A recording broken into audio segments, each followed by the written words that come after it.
Hey everybody, welcome to Losing Your Mind with Chris Cosentino. I'm your host, Chris Cosentino. We are here to talk about people that inspire, and all my guests are inspiring in so many different ways.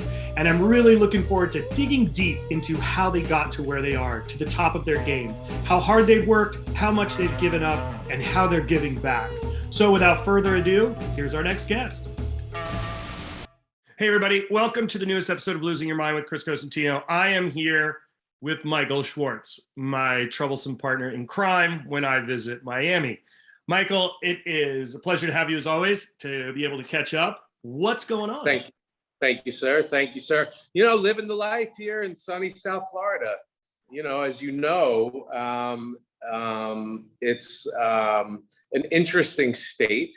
And without getting too political, it's really benefited us in our ability to bounce back and reopen and operate. Really, you know, it's sort of strange because in a lot of ways, we felt like as a you know, socially responsible organization that we had to self-regulate, meaning we had to decide about mask policies for our staff and our guests, and you know, and so it's been interesting, but it's been great.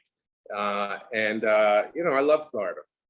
I know you've been. So I want to kind of let's start with the beginnings. Like, you're a Philly boy, so how did you? Right. What made that jump? You're like, you had one frigid cold winter in Philly and said, "Fuck it, I'm going." We have many. I moved here from New York, and so it's coming on 27. It's almost 28 years ago. You know, and I left Philly in my 20s, spent some time in California, and then New York, and then Colorado, and then back in New York, and landed here from New York. I met, you know, my future, who is now my ex-partner, in New York, and we were like, all right, let's open a restaurant. So we were looking around New York, and he had a place in the Hamptons, and we started coming to Miami. He went to school in Miami. And then Miami in the early 90s was like, it was pretty happening. Shit was happening in South Beach. And so, I mean, that was the height of Miami Vice. Let's put that in. That's right. That's right. You know, and so I was living the Miami Vice, like, no. But 94, I moved down here and opened my first restaurant in 1995, Nebo. And made a home for myself in Miami. You know, I didn't ever plan on living in Miami, but when I started to visit, not only was it exciting because it was really just starting to pop onto the scene, but I felt like there was a huge niche for sort of more, I don't know, legitimate dining instead of just sort of trendy, clubby party spaces. So, you know, found myself in Miami and didn't look back. You know, so talk about Nebo a little bit, because a lot of people know you through Michael's Genuine, right? Right. And not a lot of people know the history behind Nebo. So, yeah, well, you know, Nebo for me, much like Michael's Genuine was just a way to express what I thought was cool or interesting, or in an environment that I wanted to be in, and food that I wanted to eat. And so, you know, and like I said, it was right at a time when all of the popular restaurants were super trendy, clubby. We call them now clubstrants, and there's plenty of them. Miami is the home of the clubstrant, but you know, we wanted to differentiate ourselves. So, you know, and it's interesting because there was a lot of compromise. My partner was more of a clubstrant guy, right? And although he was sort of new into the restaurant scene, and I wanted it to be more legitimate. So we sort of figured a way to ride that line. And, you know, even from a decision to play jazz music instead of, you know, trendy music was a big departure for the restaurant scene in Miami. And so Nebo opened, and it was how would I describe Nebo? I mean, it was multicultural, very simple, small kitchen, big dining room, lots of seats. So it forced us to create food that was scalable, right? Things that we could execute on, but that really spoke to how I wanted to eat, which a lot of times is, do something cool with a protein, pair it with some room temperature or cold, salady type thing, and put a sauce on it, no fussy plating. And that it really started that contrast for me. My trademark is food that has contrasting flavors, textures, temperatures, and colors. So Nemo was the springboard for that. And, there were no guardrails. We could do whatever. We had a wok, so we did wok station stuff.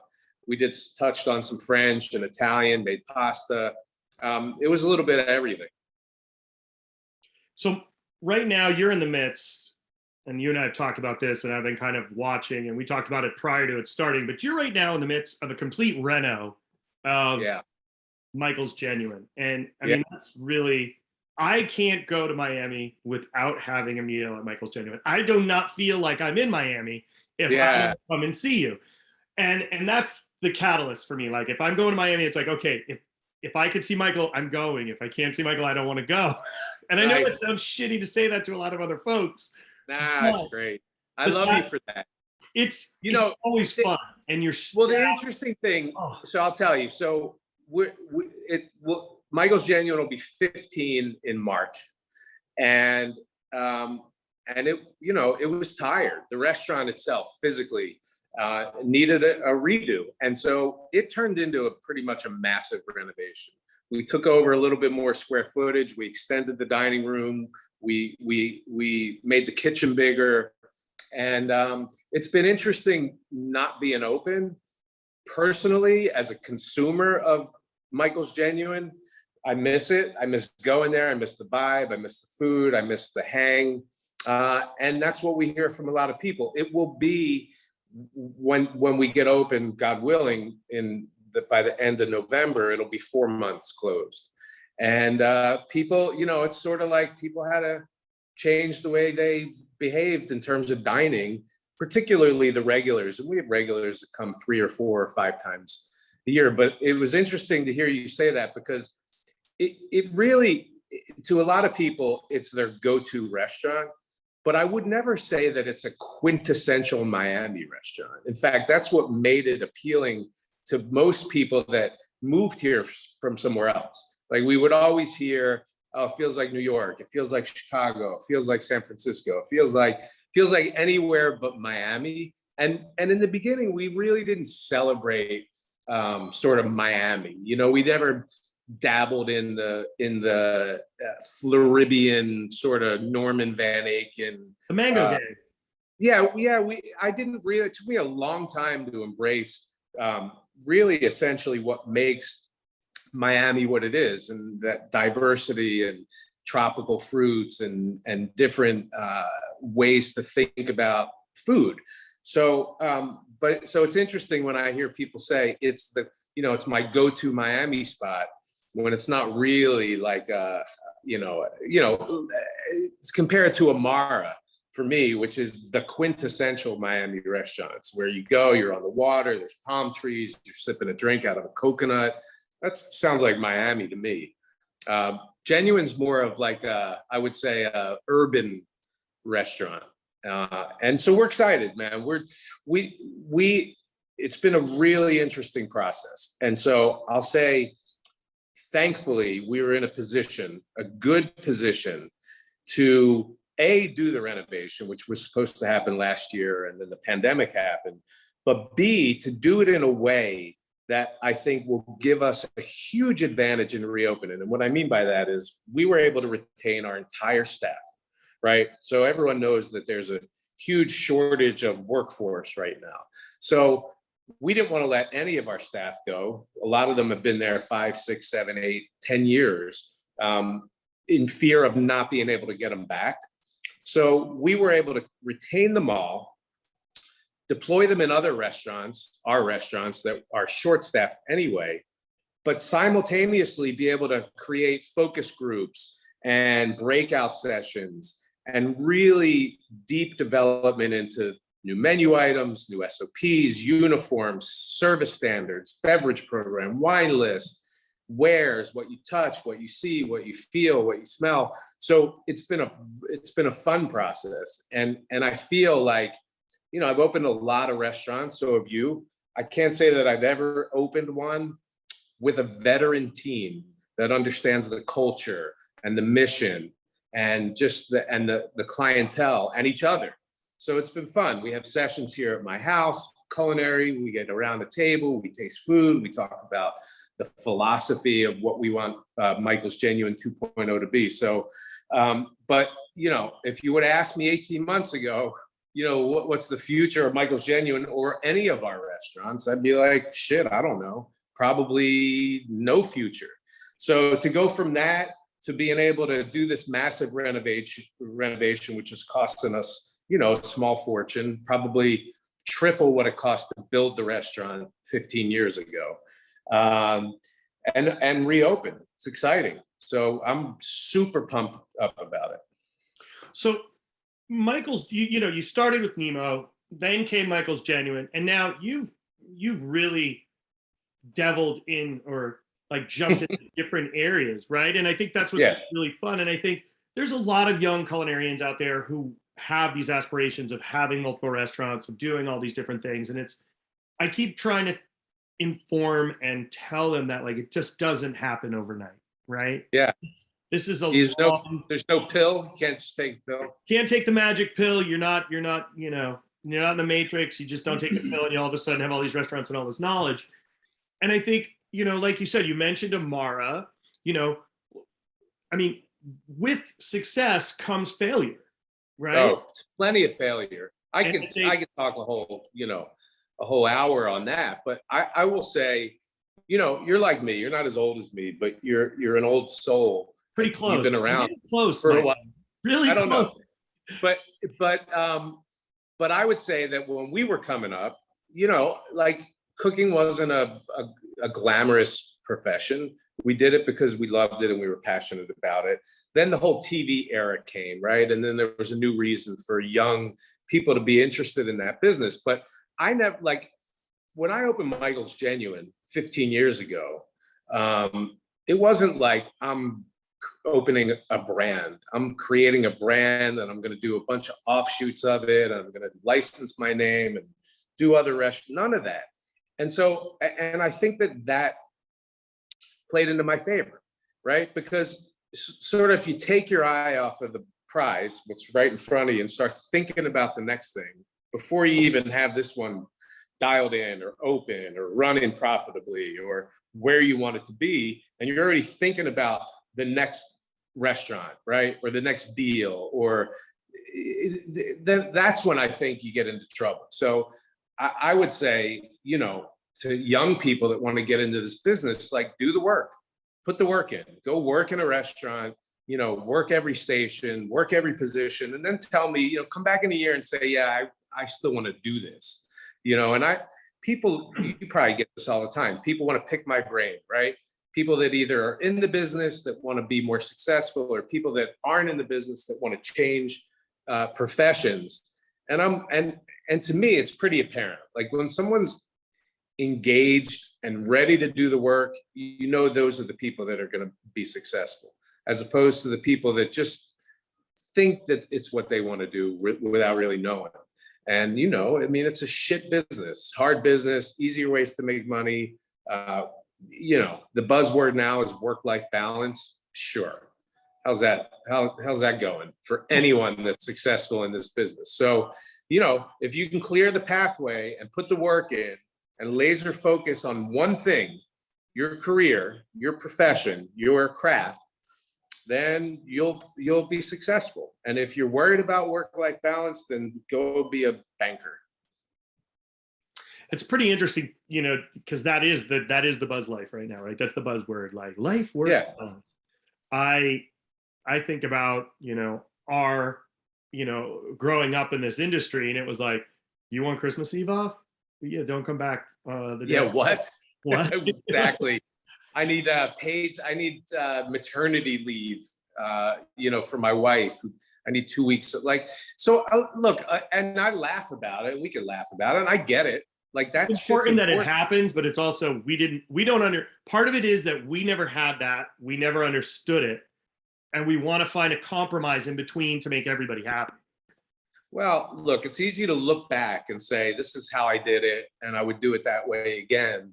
But, there's collateral damage along the way when you're singularly focused on your career, especially if you have a wife or kids or, family or other obligations that might require, a little bit of your brain space, and you don't have it. But for me, probably for you at the time, I didn't care. I was enjoying being fully immersed in my craft and my business, and so I guess now's the time to go back and look for that work-life balance. But for me, it's 40 years later. Yeah, I mean, I can say from personal experience that I've spent more time with my family during the pandemic than I did the 10 years prior. Yeah, and it puts things in perspective and aligns your priorities in a way that I think is more healthy now. But I read articles about restaurant groups trying a 4-day work week, and I'm thinking, all right, that sounds great, but how does that work? How do you run a restaurant and you're only there 4 days a week? I don't know. Maybe you could. Bunch of process and systems and meetings, and you dial up a process, and I guess you can manage it. But for me, it was just about pushing the rock up the hill myself. Yeah, I mean, to be honest, a lot of us felt like Sisyphus as we were doing it, right? It's like you're pushing the boulder up the hill, and you're like, oh shit, I forgot to wear shoes just when I decided to do this process. It takes a long Exactly. That's a good analogy. Shit. Can you just plant it here for a minute so I could go change and put some shoes on? Maybe get a crowbar or some leverage. Can I put a wedge in this rock for a minute to just hold it here for a second so I can take a time out? Yeah. So talk a little bit about how you started, doing the different concepts. So you have Amara. I mean, you wrote. I'll go through the chronology. That's a good book. This is a great book. Like how, like the process of going from opening the pizzeria to doing this, which I know is no easy task. Well, it's an interesting process for me. I'll start like chronologically with opening Michael's Genuine, which had success. Then it had national acclaim, and that really opened up the door for opportunity for me. Now, I wasn't a new on the scene chef, but it was an emergence of me in that restaurant. And I think the first big breakthrough of that restaurant was the New York Times piece that came out when Frank Bruni was the food critic, and it was like a roundup of the 10 best new restaurants outside of New York, and it was a 4-week piece. So it was like the gift that kept on giving, and we came in, I think, at number 3. And so each week he would do a few, but the list would be there. And that really catapulted us. How was that tsunami of guests? How did that feel? It was great. I mean, we handled it. How many flights a day come from New York with all people? Exactly. They got the article like this at the front door. Hi, I'm here for this. Yeah. It was great. And then, so that started the national dialogue. For me, it was the Beard Award in 2010, which seems like, well, it's 11 years ago, but that created opportunity. And then we started doing things. So the first thing I did was license a Michael's Genuine Food and Drink in Grand Cayman. And it was interesting. It lasted 5 years. It got me more exposure. But from then just things happened. A book deal came. So I did the first book.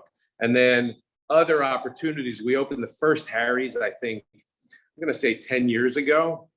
And then opportunity, and the stuff that you work your whole life to have started happening. It didn't happen overnight. It wasn't a pill. It wasn't like a quick thing. It was years and years of work that culminated in this opportunity to do other stuff. And so I capitalized on it. And a lot of times it wasn't like strategic planning. It was just reacting to opportunities, which is fine. It's not the best growth strategy. It's not like sitting down at a table with your business partner and saying, all right, what do we want to be in 2-3 years? let's map out a plan and then let's execute on the plan. That's what we do now. Then it was like, I don't know, I got this opportunity to open restaurants on cruise ships. Sure, let's do it. You're usually like going around like a pinball, doing this, and then you're doing that, and you're working on a book, and then you got the photo shoot for the book, and then you're on a cruise ship, and then you're in Grand Cayman, and then let's open 6 pizzerias. So, you know, the bad planning, I think, culminated in us opening too many restaurants too quick, and then failing, you know. And so I remember there was a 2-year period where we opened 6 restaurants. And they were supposed to be spread out. So you can imagine that's a lot. 6 restaurants, 2 years, if you spread it out every couple months, but it doesn't work like that. Both years, all 3 restaurants just got jammed up together. And we sucked. We didn't prepare properly. We didn't have the infrastructure. We didn't have the knowledge to scale, and, it bit us in the ass. So heading into the pandemic, I think not only was the restaurant industry sort of broke for so many reasons, but our company was just a piece of shit. Huge debt, some failures, some good revenue streams, but top heavy with personnel. And so in a lot of ways, I always say, and I'm reluctant to say it because it wasn't the case for everybody, but the pandemic saved our business. And made us refocus and trim off the shit that we knew wasn't going to be fruitful anyway, and push the reset button. And that's what we did. We fought through it. And thankfully, I have a brilliant business partner that comes from corporate America and is extremely intelligent and sort of got his arms around the business, and we reshaped it, reformed it. And we asked people to do more for less, like everyone did. And I think that, so we came out, and I'm reluctant to say came out the other side because it's just shit still going on. But we're almost out the other side in a much better position. So it's interesting. But I think that's, it's really, one, thank you for being honest, because a lot of people, as you well know, and that's the relationship you and I have had and have always had. We've always been fully transparent with each other. But I think that there's not enough of that out there in the truth, right? It's like really hard for people to choke down the fact that, like, you did what? What happened? You're admitting that shit went pear-shaped. Like, and I lost 2 restaurants. They both closed in the pandemic. I think owning up to making mistakes not only helps you grow as a human, but also helps you give back to. We all have our failures. It's funny because usually you admit something when it serves your purpose, right? Like, you tell the truth if there's a reason behind why you're going to do that. And I'm guilty of that as well. But what I learned is, like, if you just be honest, right? Eventually you're going to have to fess up anyway. I just try to remember, like, when I was a kid and the lie would escalate into a bigger lie, and then eventually you're just going to get busted. So just tell the truth. But I am reluctant to point that out. Like, the pandemic, not because we got free money or we got money that we didn't deserve or any of that. It's just that the whole series of events made us refocus and decide what was important. And I think that everyone felt that. We closed a few restaurants. We opened a new one. We're renovating Michael's Genuine. At the end of the day, we'll be better company, but it's still happening. It's still going on. We're still trying to navigate through some of this stuff and figure it out. But I think we're in a pretty good position, especially now going into winter for us. We expect to have a monster season where people are traveling again, and Miami's the place to be in the winter. So I guess we'll see. But I'll never forget and always assume that something else is going to happen. Can you imagine, like, if 2 years ago I said, hey, there's going to be this thing and we're all going to have to shut our businesses down for a year? You'd be like, yeah, what? You What are can't you even smoking, Michael? can't even imagine what that is. Like in the beginning, we thought it was going to be a couple weeks, right? I mean, yeah, we'll shut down for a few weeks, which is hard enough anyway. That lasted, felt like forever. So So in this process, and let's talk about the menu redevelopment of what you're doing there, because I think that's really, really fun. Like I get tidbits of it. I'm watching when you guys are doing tasting things, and no, you don't get tidbits. You get me asking you questions so I could steal your shit. It's awesome. That's a different. Like, I wasn't even going to talk about that. You can. That's on you. Whatever. No, man. I think that's the best part. Look, to me, our industry is really special in that we're able to not even miss a beat, right? It's like, I may not see you, I don't see you enough, right? Like, cause I'm on the other end of the country, but it never misses a beat. And I think we have that during the pandemic, we were talking all the time. And there's definitely that camaraderie from our business that creates sharing, help when needed. It's almost like everybody knows. There's like a core bunch of people out there who know when something's going a little pear-shaped with somebody else, and all of a sudden your phone blips, right? Like it happens all the time. And I think that's what makes what we do special. There's like this bond in our industry. And I think that watching from afar, and I've seen a bunch of the videos, and I think today's a birthday, right? You got birthday boy today? Yeah, Brad's birthday today, right? Like Magic Brad. So oh man, it's really great to see. And I remember meeting Brad for the first time many years ago, right? Oh yeah. And we watched him grow up. I would say the coolest part, right?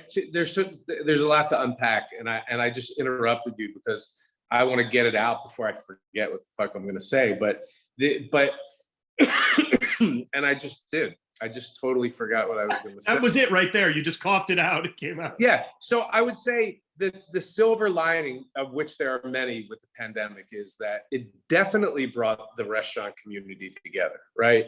With the IRC calls and leadership from certain key prominent culinary figures and otherwise, and politicians that got on board. I mean, it's definitely created a much tighter knit community, right? Because we're all in it together. And then I would say, as much as social media gets a bad rap, for this reason, I love it, is that I can feel connected. I see what you're doing, see what I'm doing. I feel like we're in touch, even if we don't text or call or hang out, right? And so I love that. And it's a double-edged sword. I try not to share too much on social media, or try to make my life look so, amazing and perfect, because it's not. Like, there's shit. But the process, so to the question is about the process of menu planning for the new restaurant has been great, because like I said, we had the luxury of having a team. And so at Michael's Genuine, we have a young chef de cuisine. His name's Dylan Wolf. Started as a culinary intern out of Johnson and Wales. And he's a young kid. And this time has allowed us to spend time together as a group, sometimes here in my apartment, or at the commissary, or at a restaurant, or on a R&D trip to New York, where we eat and drink and talk shit about other people. Rip off and development. It's a rip off. Oh yeah. Yeah. Rip off and duplicate. So, I think like my role now is to mentor these guys, right? And I watch Brad essentially grow up. He's been 12 years now in the company, maybe 13. And he was a line cook with a mohawk, and now he's the director of culinary for all the restaurants. And is not only a talented cook, but is always thinking about the next thing, how to save money with vendors, how to put a spreadsheet together to analyze costs, like how to direct his people better. And so that all culminated into these sessions that we do at this apartment, where we get together and everyone cooks, we taste, we talk, and we compare, and it's been eye-opening, because a lot of times I feel like chefs are lazy. right? And I say that, and everyone's eyes go like, "What are you talking about? Chef's not lazy." What I mean by that is, as chefs, we want to place our orders, put the thing down, have the food come, know that it's going to be great so that we can keep going. And a lot of times what we do is we shop based on price because we got to keep our cogs down. We shop for convenience. And oftentimes that leads us to the product that's not even close to being the best. So what we did was we identified a list of products and we wanted to taste them against other products, right? So like sardines or anchovies, right? Like what's the difference between a rolling can of anchovies that come filleted, packed in oil, or the salt-packed whole anchovies that you got to open, peel, rinse, and marinate? And the difference is, as you know, huge. So we did it with a bunch of vinegars and sardines and anchovies and local bread bakers and red wine vinegar. And that process allowed me, to really hammer home to the kids, the young cooks, the importance of sourcing better product. And I think it's easier for you guys out in California than it is for us. I know it is, but it's the same problem everywhere. You know, the convenience factor often gets in the way of sourcing a better product that makes the food taste better, right? And to talk to that for 1 second, sorry to interrupt, Michael. And I think one really, really important part is it may, and it's exactly what you're talking about. Let's just use, for example, that salt-packed anchovy, right? Instead of getting them pre-filleted, you're actually going to use less of it than you would of using the Roland. In the case, sorry, Roland, I just blew an opportunity. We're throwing something under the bus.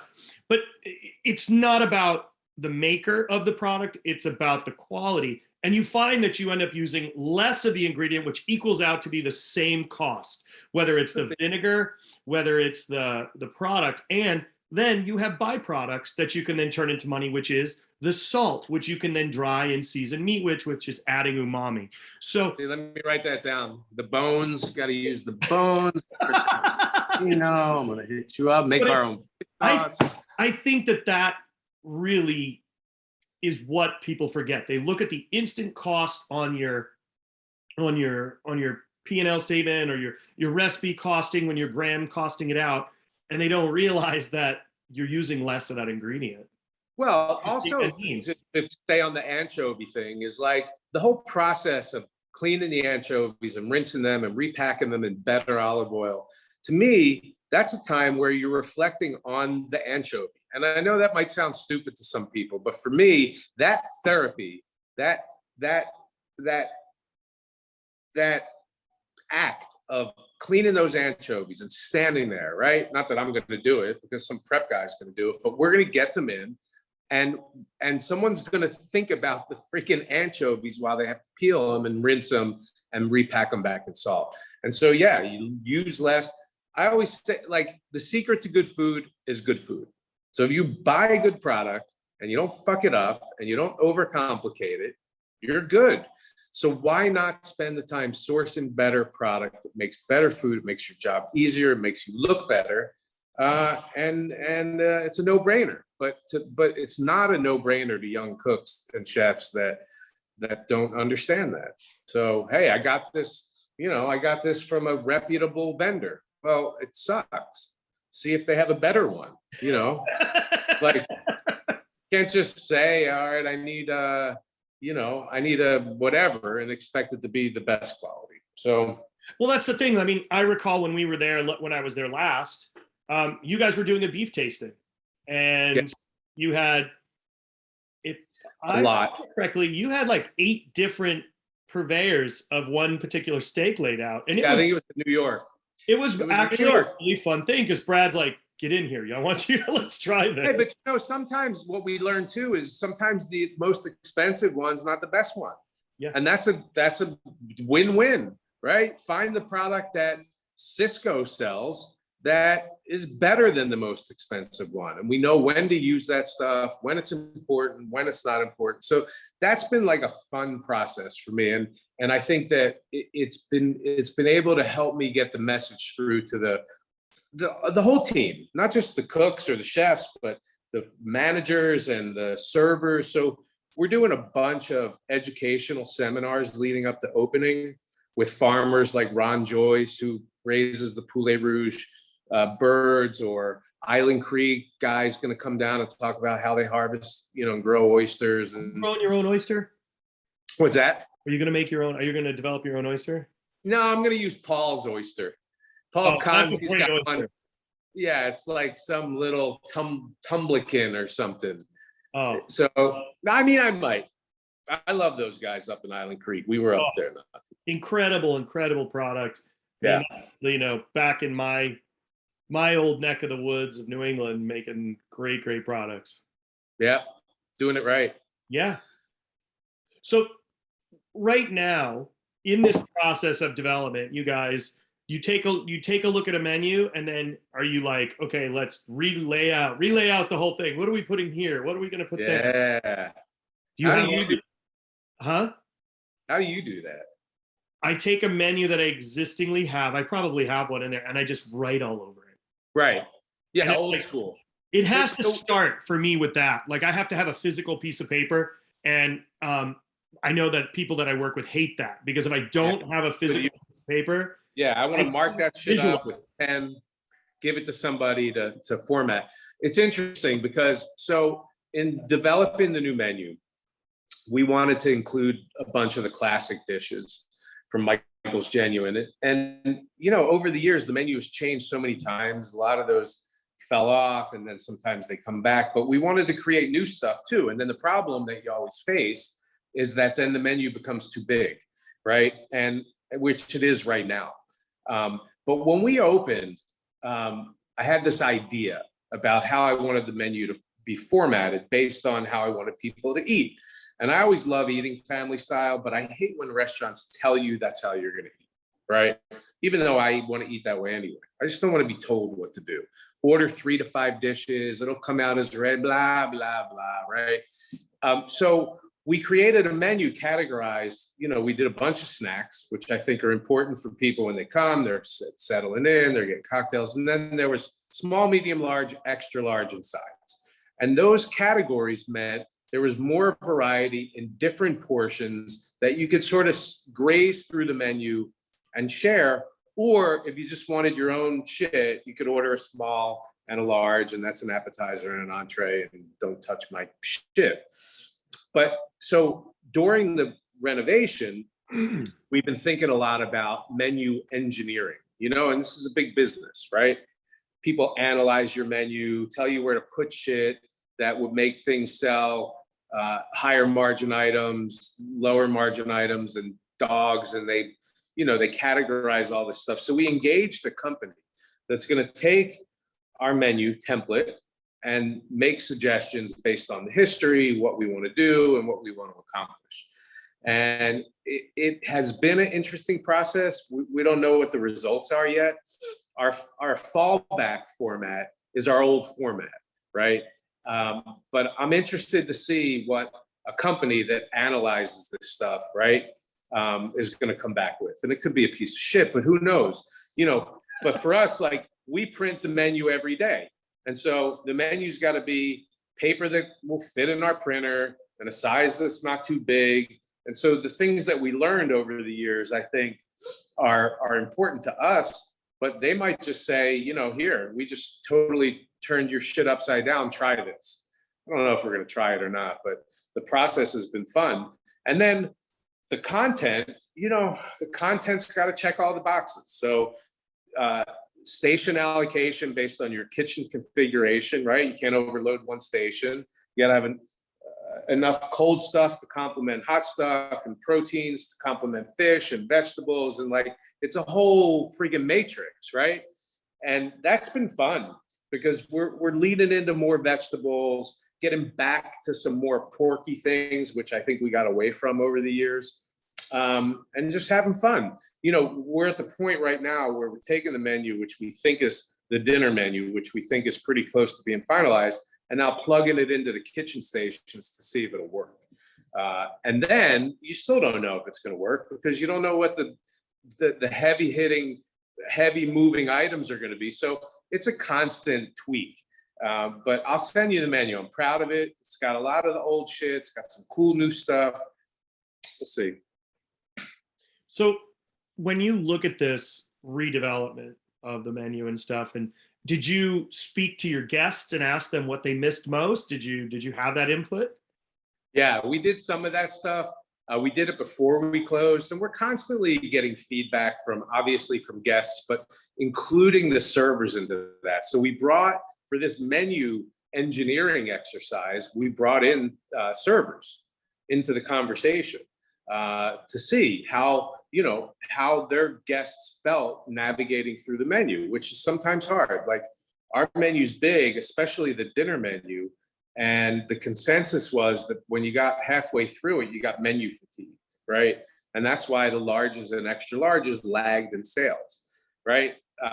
Because it is not, the menu's not self-explanatory. You need a spiel from a server. And if they're weeded, are they getting the spiel? Are the people understanding it? Or are they just like, I don't know what to fucking order? So we did use guest feedback through the servers, and that's been invaluable. And we've done that for a lot of things, you know, the environmental things that you hear and see, and uniforms and flow and all that shit. See, I think that's really important, because a lot of times people forget that the guest is ultimately what keeps us open and making them happy. Yeah. And there has to be that balance, right? Of keeping that fun level for your team high by being able to push and create and develop flavor profiles, but also at the same time keeping your guests happy with giving them something that they may be super familiar with and want to see again, or get them excited enough to step out of their comfort zone and try something new. Yeah, that's the trick right there. You said it perfectly, and that's true. Like, you don't want to just give them what they want, but you don't want to alienate them either. And I always felt like if there was enough things on the menu that made them comfortable, right? You're reading a menu, oh, I know that. There becomes a comfort level that then might allow them to break outside of their comfort zone and order something that they might not normally get, right? But if your whole menu is just a bunch of esoteric words that nobody fucking understands, and Psalms do this a lot, and wine directors create these wine lists that you can't find one damn thing that you recognize. And it doesn't mean the wines aren't good.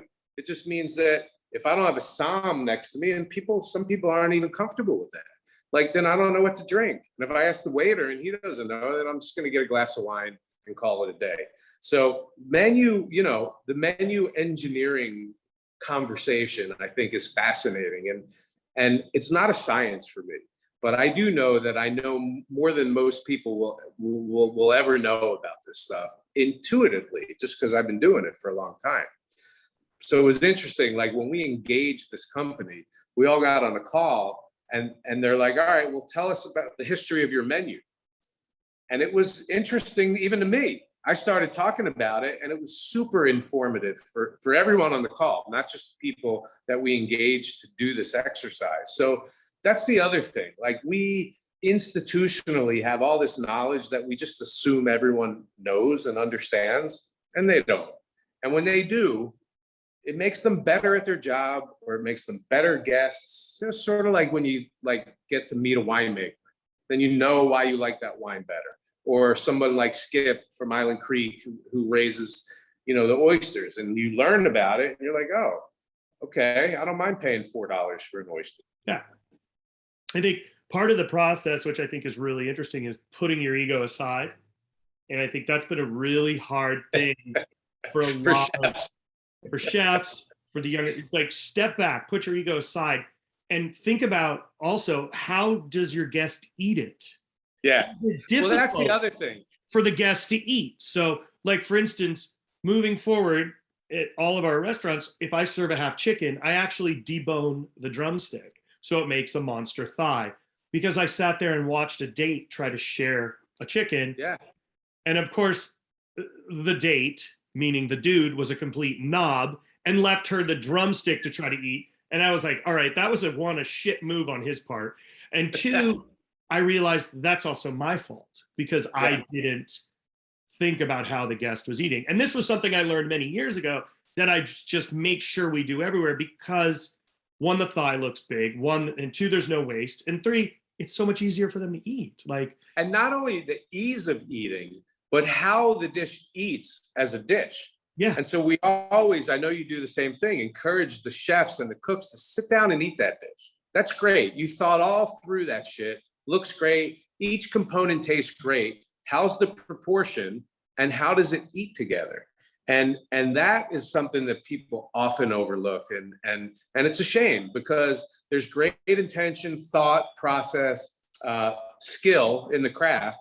And then you get it wrong on the presentation or the proportion and it doesn't sing. And it could. Yeah, it's like Yeah. you've created something and you forget the most important part, the sitting down eating it part. Sitting and eating it now. And I think that's actually something that's really important, is having the staff, offering the staff the opportunity to come and sit as guests in the restaurant Yep. that they cook in on their day off. And they must, sometimes they're just like, oh, I don't want to come in on my day off. I don't want to be in the building. But then when they sit down and they get the experience as to why, Totally different. it changes the perception of expectation, not only from the guest point, but from the chef's point of why it needs to be this way, because they're feeling it on the other side.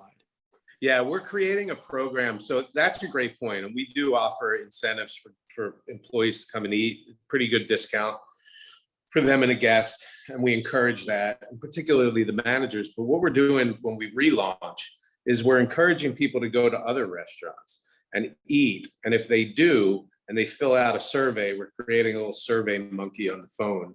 And if they go and eat and present the receipt with the survey and make a presentation at pre-shift, we'll pay for their dinner. And I'm excited about that because, sure, once you get them in your own restaurant, that's the most important thing. But I think getting their feedback and perspective about their dining experiences in other restaurants is as important as anything. So, you know, it's really funny. I have a rule. It's called the non-discussion for 2 blocks when you go out to eat at another restaurant. You and I have talked about this. You gotta can't wait. say anything positive, negative, because you don't know who's around you, right? Like, Oh yeah, the get in classic the car mistake. and then talk there, because you know, as a young cook, you're like, oh man, I can't believe they did it like that. You have no idea who's standing around you. Oh, and the facial expressions are the best. Oh yeah. I'm always correcting people. The chef gets the phone call. By the way, your staff is in the parking lot waiting for the car, talking shit about the restaurant, and my staff heard them. Like, no shit, man. Like, I always, if I'm eating with friends or something, and we're not enjoying something, and they're starting to make faces and stuff, I'm like, guys, first of all, people are looking at you, and they're looking over here because I'm here, and so don't fucking embarrass me by, you know, blatantly disrespecting the food that you're eating in this guy's restaurant. Let's go to the bar and do that in another restaurant, in another place. But yeah, we call it the 2 block rule. You can't say anything. All right. 2 blocks. Stealing the 2 block rule. Noted. I mean, that's what I've always done. Does it always work? No, it doesn't always work. You can only mitigate, you know, you can just minimize the collateral. Minimize the damage. Exactly. So, opening date expectation, we won't put one number on that because we know, as we all know, construction is a moving target, but I can't wait to be there. Yeah. So we're hoping, you know, soon, like, you know, it's early November now. We're hoping for the end of November. It'll be a 4-month renovation, massive amount of work to do in that time. So the construction team, the design team, the kitchen team, equipment and design are killing it up against all kinds of unforeseen freaking issues. And, you know, but the truth, so, you know, Thanksgiving week rolls right into Art Basel, and it's the kickoff basically of our season. Art Basel week is typically by far the busiest week of the year for us, especially at Genuine, which is sort of the epicenter of design. And so it's easily double volume and double revenue from even a busy week. And, you know, our goal is to try to be open for that week, but we're not going to push it. And if we're able to be open and we feel like we're not 100% up to speed. We'll control the book and control the flow and just ease into it. I mean, it's, we want that revenue. We want the business. We're obviously bleeding. 4 months, huge payroll, construction. But, it's a long-term proposition. So we're not rushing to the finish line to milk it for a year. We're going to be there for at least another 10 years. And then I'll be, like 90 by then. And, hopefully So does that mean, so that at that point, I'll come down to Sobe and I'll push you in the wheelchair and we'll. Yeah, exactly. That'll be like a whole Jackass skit of you and I. It'll be like old time Miami. We'll sit on the porch and we'll have the oxygen machines next to us. Are you coming for this year or no? I don't know. I tried, dude. I tried. They're like, you're not cooking with Chris Cosentino again. I'll push on my end. Hopefully, I'll make the push. It would be. I think they're just tired of our shenanigans. I don't think so. I think it adds such a great element. And if you come, you got to bring Jeremy for sure. Oh yeah. So for those of you out there who haven't seen, every year, well, it all started many years ago when I started with the Miami Vice only photos on Instagram. Epic.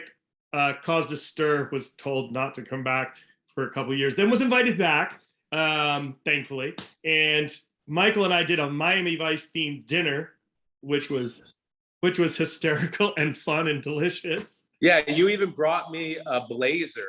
I brought him a blazer and a low cut. We had the V-necks, we had the full, but it was full on. It's a lot of fun. A lot of fun.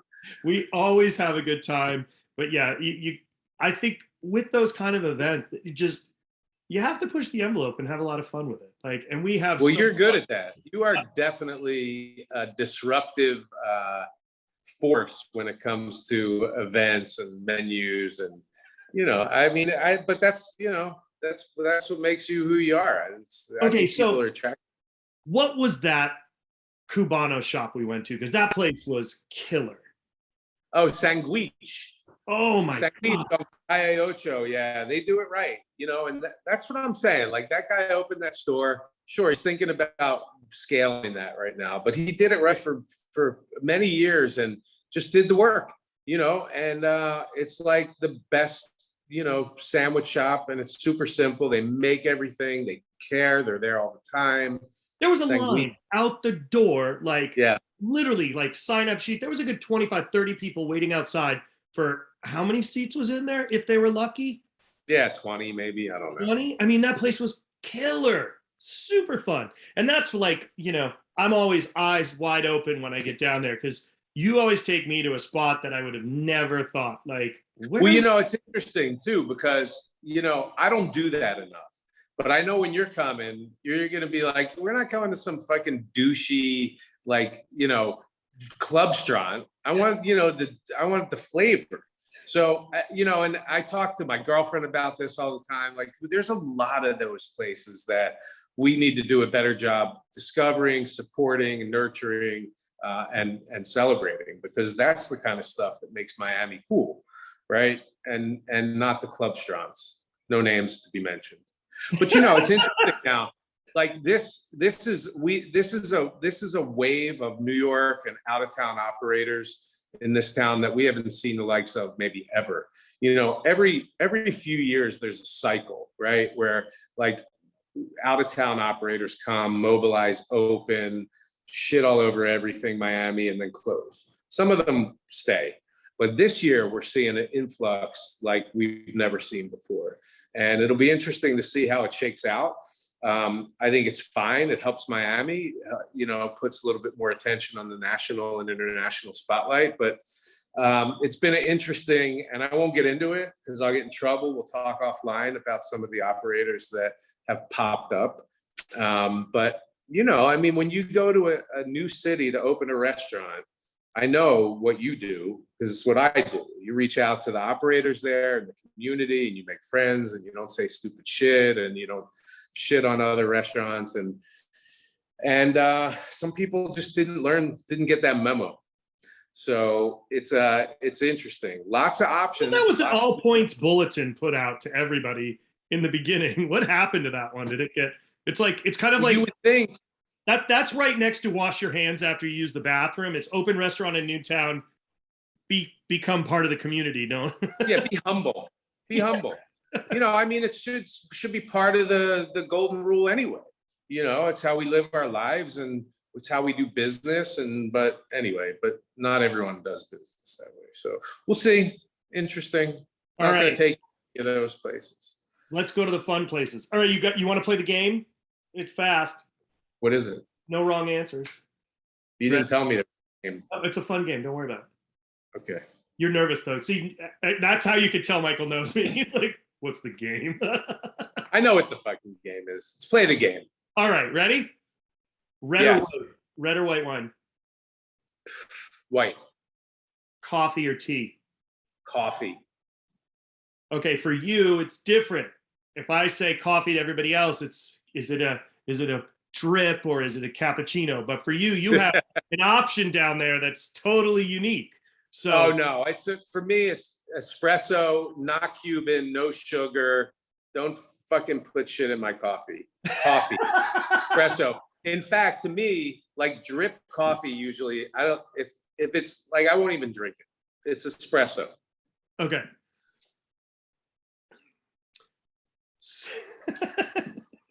Nigiri sashimi. Can I just say one thing? What? Can we take a time out? Yeah. Because all of these questions are super subjective, right? Like that's why I say there's no wrong answer. It's just like I love red wine, but I live in Miami, and if I drink red wine, it's got to be chilled, especially in Miami, right? And so I love nigiri and I love sashimi. If I had to pick one, it would probably be nigiri. Trust me, you should hear some of the answers. They're fun. Like it's super subjective and it's just what it is, right? Yeah. Okay.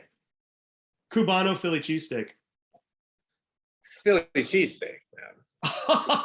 Wow. Take the boy out of Philly, but you can't take the Philly out of the boy. I mean, I like a good Cuban sandwich, but hamburger, hot dog. Hamburger. Ketchup, mustard. Ketchup. Let me ask you a question. Yeah. You put ketchup on a hot dog? No. Okay, good. Never. Put ketchup on a hamburger? No. Mustard.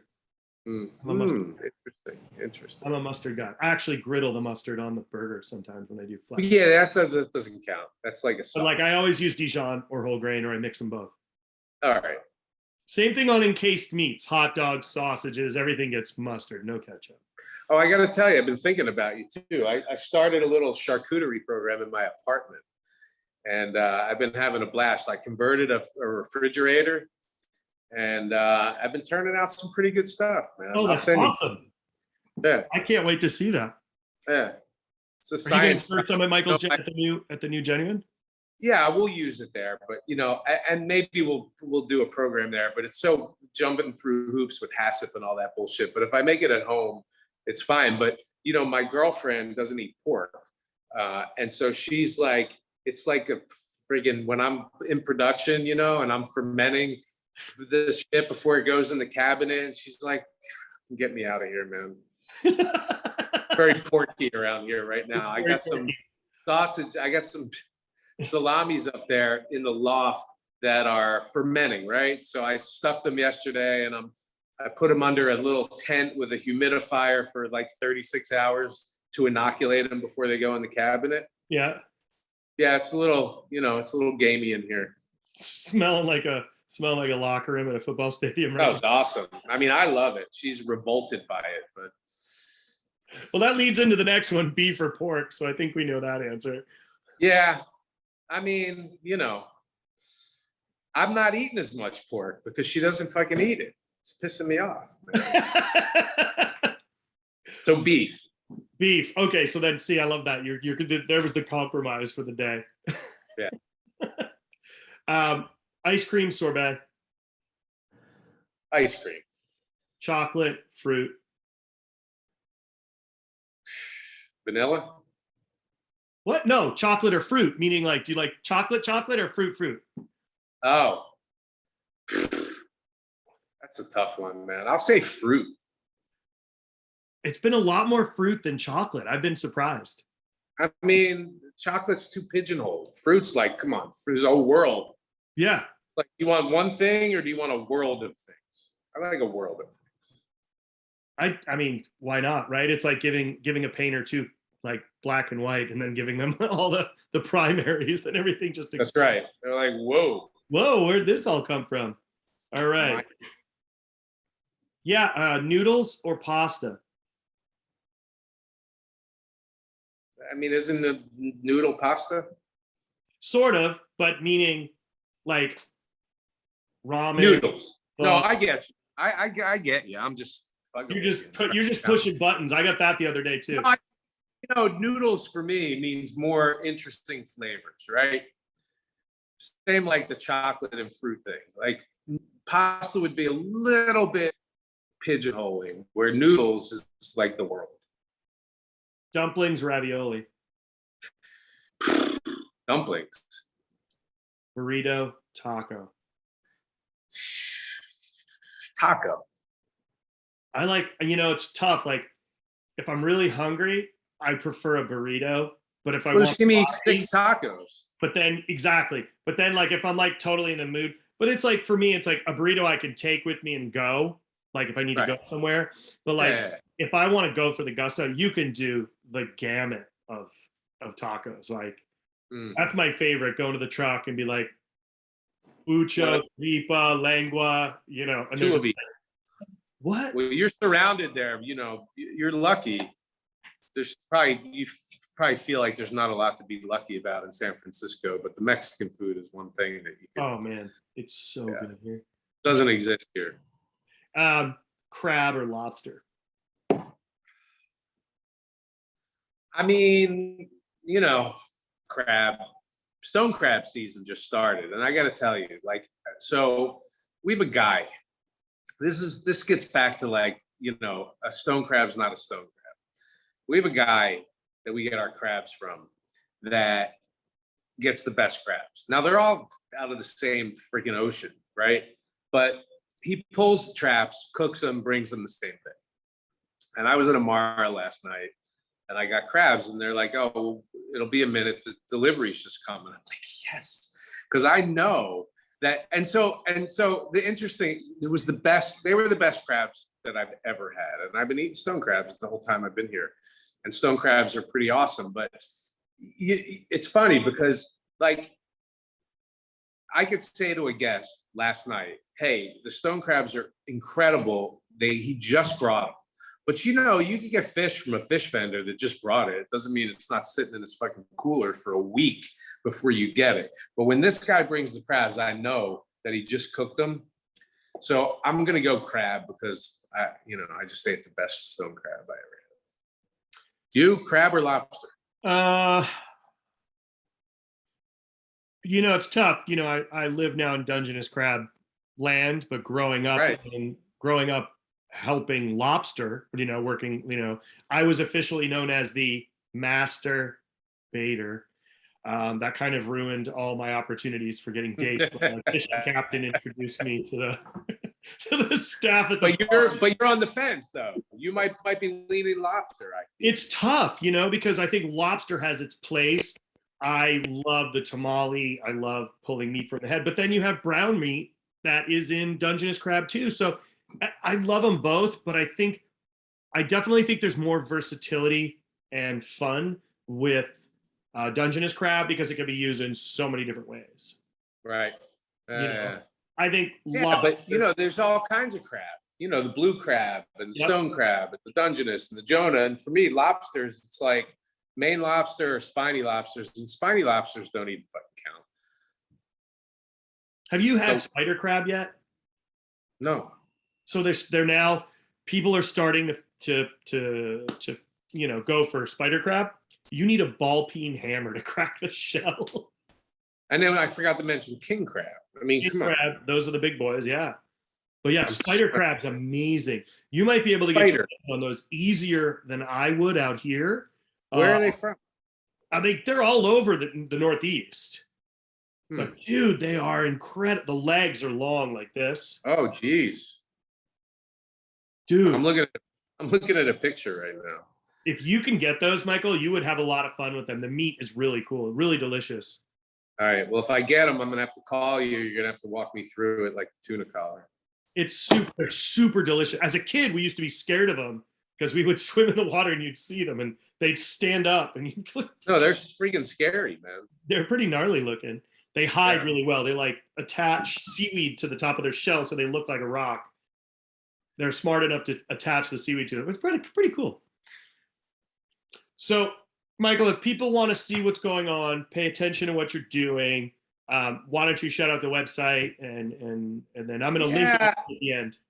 So we're in the process of revamping all of our websites, and we'll probably have the Genuine Hospitality Group website that'll umbrella everything. It's not up yet, but michaelsgenuine.com will link you to everywhere you need to be. And then, of course, on Instagram and my Instagram, Chef M. Schwartz. We're pretty active. I think on social media, the feeds are good. Amara, Harry's Pizzeria, we just opened on Miami Beach. It's killing it. And Harry is working there. He's a pretty good pizza maker. And I mean, the Instagram feeds tell the story and make us look like we're all living our best, perfect lives, which, for the most part, we're really all pretty blessed. So. And so everybody knows Harry is not only throwing pie, but he's also playing in a band. And oh man, they had their first concert last night for Halloween, and he's in 3 bands. 2 of them performed last night, and he is killing it. New next level of power and crispness, and the band's he's killing it. I'm proud of that kid. I don't know what he's going to be when he grows up, but he's an amazing drummer, pretty good cook, and a sweetheart of a kid, man. Lucky. Yeah. Well, Michael, thank you for taking time out of busy schedule. You got a lot of balls in the air right now, I know, and I'm super excited to have you. No, I'm always. It's great. This is the most we talked. It's great catching up on air, so everyone could sort of figure out where we're at. But no, really thankful for the opportunity. I'm going to head over to Michael's Genuine now, which I still call the job site. But this week it should flip into the restaurant. But I got to make sure everyone's showing up and getting that stuff done. But we'll be in touch, man. I appreciate it. It was good talking with you. You as well. Cheers, man.